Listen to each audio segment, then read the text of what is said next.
आज है शब मेराज की रात और मुस्लिम फैमिलीज़ को तो ये पता ही होगा कि शब मेराज हमारे यहाँ कितनी इम्पॉर्टेंट है, कितनी इम्पॉर्टेंट रात है।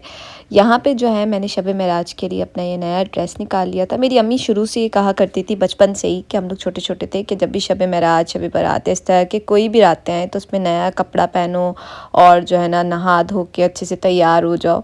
अच्छा, ज़रूरी नहीं है कि नया ही कपड़ा पहनना है, अगर आपके पास नहीं है नए कपड़े तो तब भी नहा धो के अच्छे से तैयार हो जाएँ। यहाँ पे जो है मैं नहा के निकल गई थी, मैंने कपड़े भी पहन लिए थे और थोड़ी बहुत आप लोगों के मेरे गले पे ना नेक पे कारीगरियाँ नज़र आ रही होंगी, फ़ज़ूल के पर्ल शर्ल लगाए हुए। ये मैंने फ़ज़ूल की कारस्तानी करने की कोशिश की थी पर कुछ हुआ नहीं। ख़ैर यहाँ पे फिर मैंने वैसलीन लगा ली थी, वैसलीन से वैसलीन बोल रही हूँ, क्रीम से अच्छे से मॉइस्चराइज़ कर लिया था क्योंकि सर्दियाँ हैं तो आप लोगों को पता है स्किन बहुत ड्राई हो जाती है। फिर उसके बाद मैंने लिपस्टिक ले ली थी जो कि डार्क पिंक टाइप के शेड में थी और वही मैंने अपने होठों पे चिपका ली, वही मैंने अपने गालों पे लगा ली, वही मैंने अपनी चिन पे लगा ली और ये मैं हो गई थी रेडी। मतलब मेरा मेकअप हो गया था आज के लिए, इतना ही था। फिर उसके बाद मैंने यहाँ पे अपनी इयररिंग्स निकाल ली थी और फिर मैंने वो इयररिंग्स निकाल के पहन ली थी। फिर मैंने ना ये पर्ल वाले हुप्स निकाल लिए थे, मैंने बोला ये इस ड्रेस के साथ अच्छे लगेंगे तो मैं ये पहन लेती हूँ। तो फिर मैंने जी ये पहन लिए थे। फिर उसके बाद जो है ना मैं आराम आराम से तैयार हुई थी और इसी दौरान बुराक आया था और आप सुने क्या बोल कुछ भी नहीं हुआ मम्मा। मम्मा कैसी अच्छी है। हाँ मम्मा क्यूटी लग रही है। मम्मा ना आप मम्मा को पप्पो नहीं करोगे? ठीक है मम्मा, अभी पप्पो।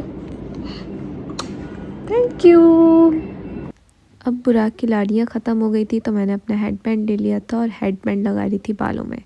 अच्छा, पहले तो मैंने ऐसे लगाया, बाद में फिर मैंने अपने बाल जो है ना हेयर स्टाइल चेंज कर लिया था क्योंकि मैंने पर्ल्स वाले हुप्स पहने थे तो मैंने यही पर्ल्स वाला हेडबैंड अपने सर पे लगा लिया उसी से मैच करते हुए। फिर यहाँ पे मैंने कस्टर्ड का सामान मंगवा लिया था क्योंकि कस्टर्ड बनाना था मुझे शब मेराज के लिए और मेरा आइडिया ये था कि मैं थोड़ा सा ही बनाऊंगी मीठा और उतना बनाऊंगी जितना मेरे घर के जो हेल्पर्स हैं और हम लोगों में डिवाइड हो जाए।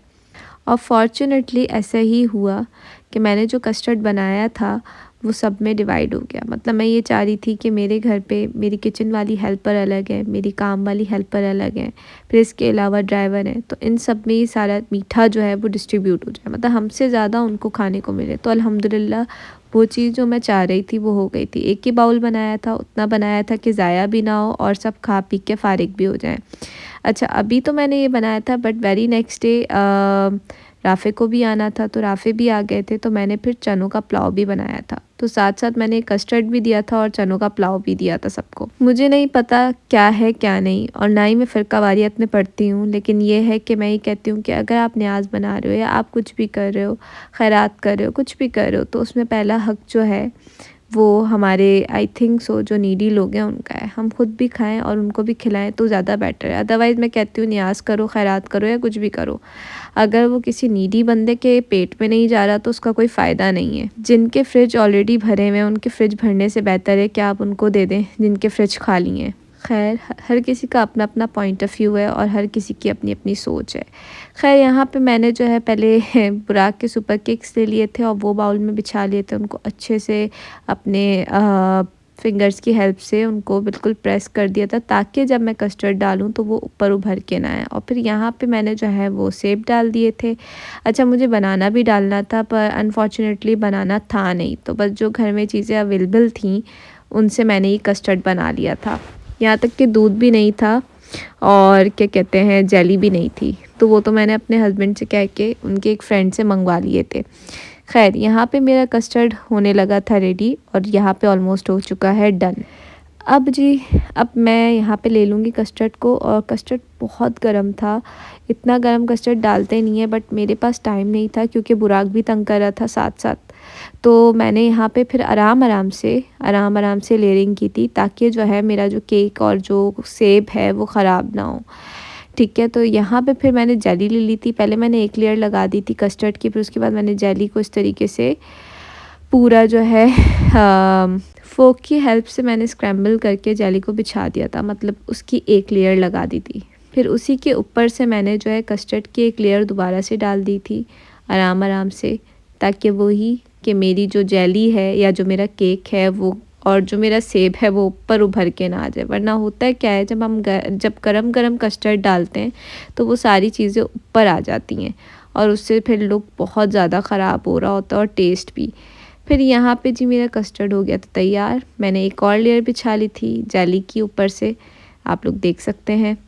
फिर यहाँ पे मैंने चावल बनाए थे अपनी सास के लिए, क्योंकि रात के खाने का टाइम भी था। और यहाँ पे फिर मैं आ गई थी कमरे में, और बुराक जो है अपना बिस्किट लेके आ गया था और साथ साथ मस्तियाँ कर रहा था, साथ साथ अपनी अदाएँ दिखा रहा था और कह रहा था मम्मा मुझे बिस्किट खोल के दो। खैर यहाँ पे मैंने उसको बिस्किट खोल के दिया। फिर उसके बाद बुराक को सुला दिया था। मैं यहाँ वज़ू कर रही थी, क्योंकि अब हो रहा था इबादत का टाइम। बड़ी रात हो और इबादत ना की जाए, ऐसा हो सकता है। फिर यहाँ पे मैं दुआएं वगैरह पढ़ रही थी। फिर ये मैंने चिकन मैरिनेट करके रखी थी, क्योंकि अगले दिन मैंने आप लोग को बताया कि राफ़े को आना था, तो मैंने उसके लिए चिकन भी बनानी थी, तो वो मैंने अभी से मैरिनेट कर ली थी। बुराक सो चुका था। यहाँ पे मैंने कुरान पाक खोल लिया था। अच्छा, कुरान पाक खोलते ही मैं पहले अल्लाह ताला के 99 नाम पढ़ती हूँ, फिर उसके बाद जो भी पढ़ना होता है वो पढ़ती हूँ। अल्लाह पाक इस बाबरकत रात के सदक़े सबकी मुश्किलें आसान फ़रमाए। ये मेरा छोटा सा व्लॉग था आज का। उम्मीद करती हूँ पसंद आया होगा। अल्लाह हाफ़िज़।